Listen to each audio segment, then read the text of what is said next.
தங்கம் விலை இறங்கிட்டு வருது, என்ன பண்ணட்டும்னு சொல்லிட்டு ஆல்ரெடி கேட்க ஆரம்பிச்சிட்டிங்க கமெண்ட் டிஎம்ஸில்.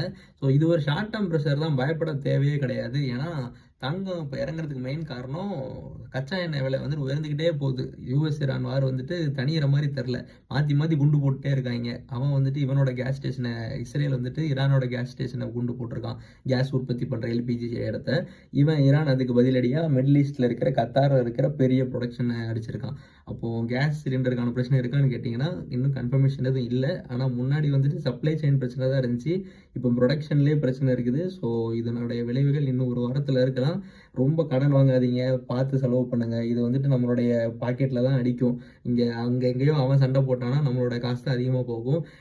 நீங்கள் என்ன கேட்டிங்கன்னா, நான் பக்கத்து கடையில் சாப்பிடுவேன், பரோட்டா 10 ரூபா விற்றதுலாம் இப்போ வந்துட்டு 20 ரூபா. ஏன்னு கேட்டிங்கன்னா 2000 ரூபாய்க்கு சிலிண்டர் வாங்கணும், இப்போ நாங்கள் வந்துட்டு கிட்டத்தட்ட 6000 ரூபாய் கொடுத்து வாங்குகிறோம் அப்படின்னு சொல்லி தெருக்கடைகளில் சொல்கிறாங்க. ஸோ ரொம்ப அனாவசிய செலவுகளை நிப்பாட்டிட்டு கொஞ்சம் கவனமாகவே இருங்க. ஏன்னா உலகம் வந்துட்டு ரொம்ப நிலையில்லா தன்மையாக இருக்குது. தங்கத்தை பயந்து விற்க வேண்டாம், முடிஞ்சால் கொஞ்சம் வாங்கி வச்சுக்கோங்க. ரொம்ப உயரத்தில் வாங்கியிருந்தீங்கன்னா ஆவரேஜ் பண்ணிட்டு வாங்க.